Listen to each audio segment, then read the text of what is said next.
Now, here to discuss, Kayleigh McEnany, co-host of Outnumbered and former White House press secretary, of course, and Karl Rove, Fox News contributor.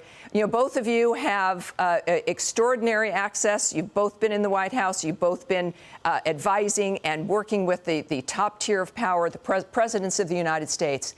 It is important to recognize, I think, that this is a gigantic system. What is your take? Kayleigh, let me ask you, do you think I'm going too far in my assessment here? It seems like the average person has gotten lost in a machine now that just doesn't care.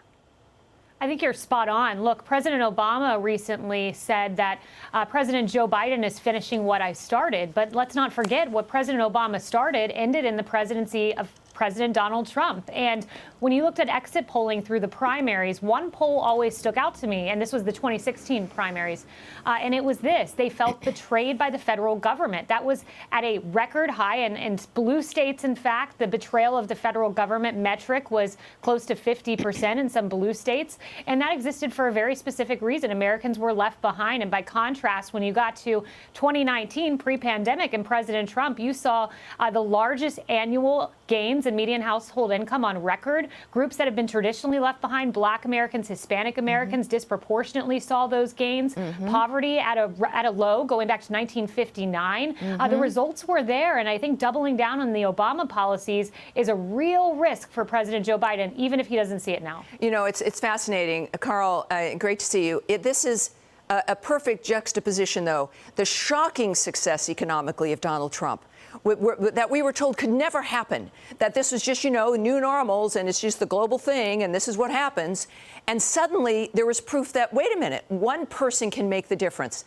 When you think about the nature of what's happening, and I know numbers are your thing and the facts of the matter with what goes back to legislation and everything else, but this is a real personal reaction by the American people to what's happening in government right now. Yeah, I think it's very personal, and in large part because they were misled.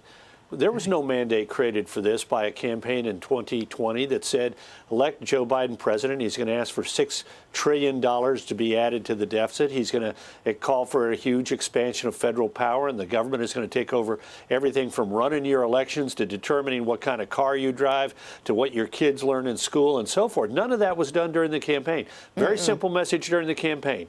Joe Biden is not Donald Trump, and Donald Trump is screwing up COVID. So part of the reaction that I think is starting, and we're going to see more of it, is as ordinary Americans say, wait a minute, you didn't tell me about this. And the smugness of the elites in the academia, in the unions, in the media, in part of big business, in the government, in the think tanks, this is going to grow. The animosity of the ordinary people is going to grow in the months ahead. We have an example of how the average people are reacting. Kayleigh, both of you listen, but Kayleigh, I'm going to want to get your reaction to this. Viewers calling out Brian Stelter on C-SPAN in a call-in show. Listen to this. Yes, I'd like to ask Brian to, on national television, admit he and his network are a bunch of liars about Donald Trump. This is Kevin in Princeton, Indiana. Good morning.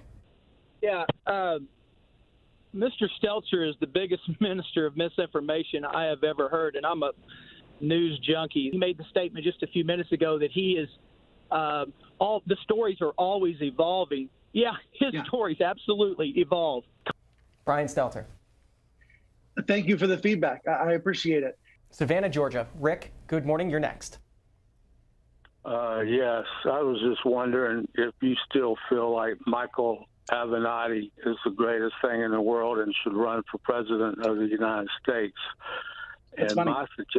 my suggestion is whatever CNN says, do the opposite and you'll be fine. Aurora, Indiana. This is Robert. Good morning. You're on with Brian Stelter. You know, CNN is just something it's a joke.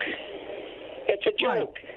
This guy tells more lies, and Fox gives more news than CNN does in their What lie? What lie did I tell? 2 years. It's nothing but lies. Wow, there it is. When you don't screen the calls, regular Americans call in. Kayleigh, what's your take on that? What a skewering. No wonder his ratings are down 53% from January. That's a perfect example of the media elite that Karl just mentioned.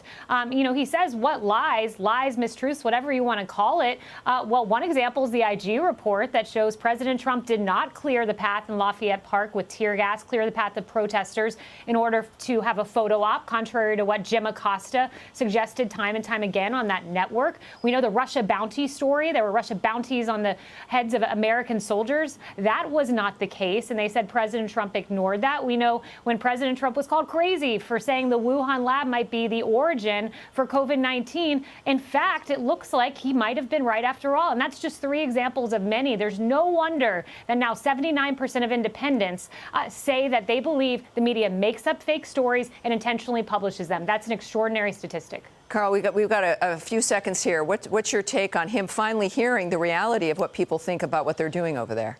I suspect at that moment he was thinking to himself, "What the heck am I doing here?" But it's a lesson of what unfiltered television will give you. It's also it gives you a sense.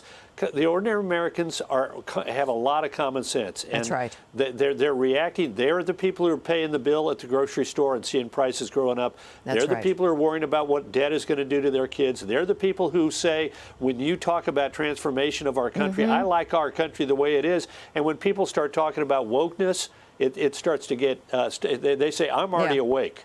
Yeah, and look, the Democrats are seeing that right now, and I think they're appropriately concerned about what the future looks like for that party.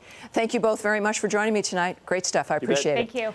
Hey, Sean Hannity here. Hey, click here to subscribe to Fox News YouTube page and catch our hottest interviews and most compelling analysis. You will not get it anywhere else.